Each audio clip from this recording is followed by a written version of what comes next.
Okay, so I've had a friend of mine who's a complete noob in how to record stuff on computer ask me what the cheapest way to get his guitar sound uh, onto the computer for editing and mixing. So I found two ways that I think are the absolute cheapest ways that you can get a usable, if not really quality, sound um, from your guitar to your computer. Okay, the first is to simply plug in one of these. You have one of these on your guitar, one of these in your guitar, and then this would be plugged into the microphone or line in port on your computer. Now there's a couple of things you have to remember when you're using this kind of setup and not a dedicated USB sound card. The first thing is that you will need ASIO drivers. ASIO for all.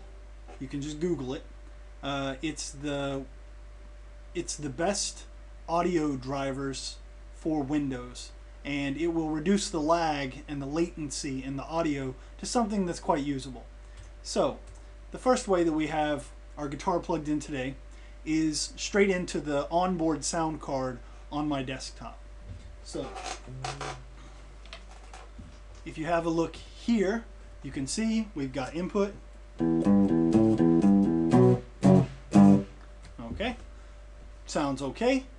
The thing is, it's probably quite noisy, and you probably wouldn't want to use it for anything professional, but in a pinch or for a quick demo, it's not such a terrible thing. The other thing, whenever you've plugged straight into your onboard sound card, is that the latency can be a real issue.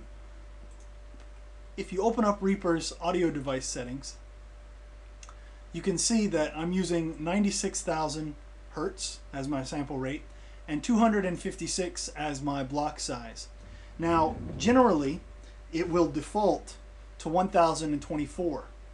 And if we have a look here, that gives us approximately 15 milliseconds of audio lag, which isn't terrible. You can't really hear it, but it is just enough that if you're playing something like a guitar solo or something that needs to be very technical, it's going to bother you.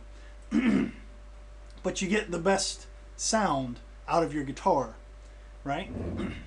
Now, we can move it down, and the smaller the block size, the less latency we have.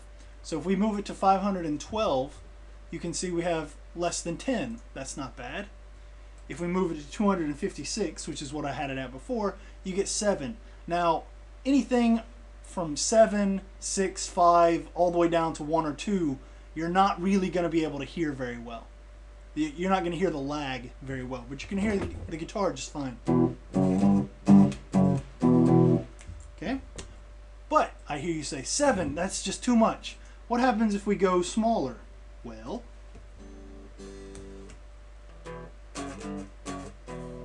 looky there, it doesn't work anymore. Okay? The other thing that can happen is that you get quite noisy, unusable guitar coming out of your monitoring. Now, a word on monitoring. If the latency is just too high, but you can still hear your instrument with headphones, or if it's an acoustic guitar, for example, or if you're singing, you can just turn off the monitoring, and therefore you can't hear what you're recording, but you can hear what you're doing, and you can hear the background tracks. And this is how I recorded songs when I was recording vocals on my laptop, which had very, very high audio latency. It was so high that it sounded like I was echoing constantly. So it was pretty terrible.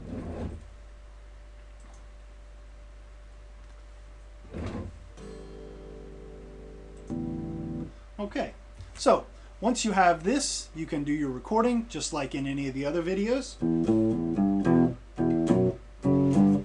Okay, now the other way to record audio is a little bit more expensive. This cable can be had for, a couple of dollars, a couple of euros, whatever. The other way that you can do it is by buying a dedicated audio interface like the Guitar Link. Now this is a Chinese copy of the Behringer Guitar Link, and I own one of these.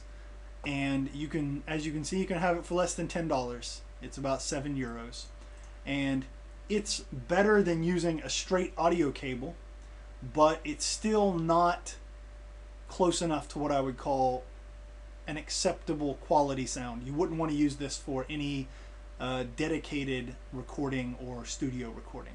So I'll show you how to use one of these. So first you just plug it in. You're going to get up here, you will get your little installation. Then once you have it installed, Reaper does not automatically use it, so you have to kind of enable it in Reaper. And the way you do that is you click on your audio device settings, and here you have your inputs, all the inputs you can have. Here you have all the outputs you can have. And this Behringer Guitar Link copy has listed itself as USB audio codec 1 and 2. What I would suggest doing is you open up the first one, you click the first one, you open up the last one, you click the last one, and therefore you've enabled every input your computer has. Now, you can do the same thing with your output, but I'm going to try something. I'm not going to do it because if I put it here, it might output to the headphones, as you can see here, but my headphones aren't connected to my speaker, so I won't be able to hear anything. So I'm just going to leave it here and see if the audio can come in from the Guitar Link and come out through the stereo. On my Mac, it doesn't work this way, but let's see if it works with Windows. Okay, so right now we have our input set to the onboard audio, so we'll change it to the USB. And now I just have to switch up my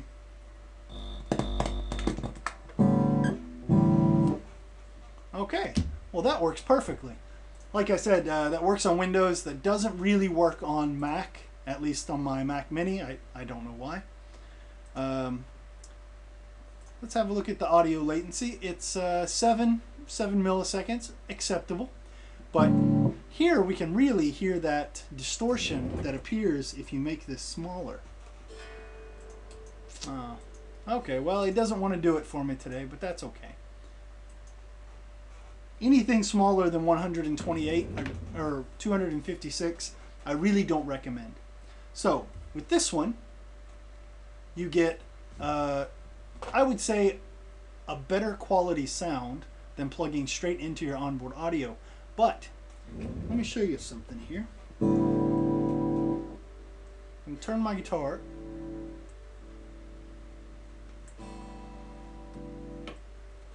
Okay, so I've turned my guitar all the way off, and we're just going to record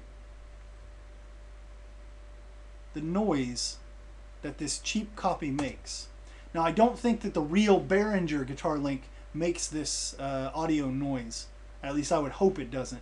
It's a little bit more expensive, 30 euros or about $35, $40. So in Reaper, it doesn't appear like there's anything, but if you make it really big, you can see there's some kind of noise here. And that noise, if we open it up in Audacity, you can see that there is actually quite a lot of electronic noise. And so it's not really good for recording in a studio or anything that you're going to want to keep. But like I said, it's a cheap way to get, you know, what's coming out of your guitar into your computer. The other nice thing about this Guitar Link is that even though the listing when I bought it didn't mention anything about Guitar Rig,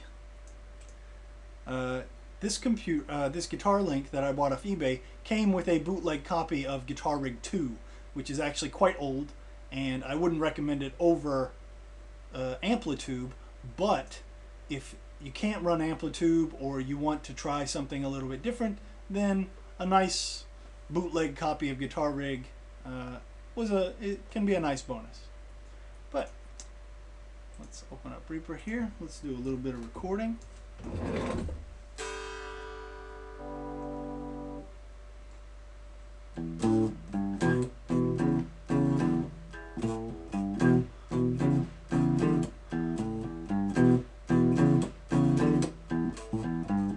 Now you hear that cutting in and out? That's part of the problem with having your sample size so low.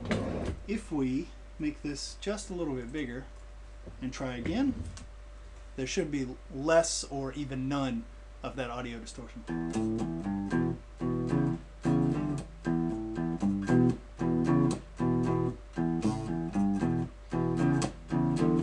And once you have it recorded, open up your FX. You can apply amplitude, guitar rig, any of the million Reaper VSTs, but there you go. You've got your guitar track, and for less than 10 euros, and not a bad deal, I would say.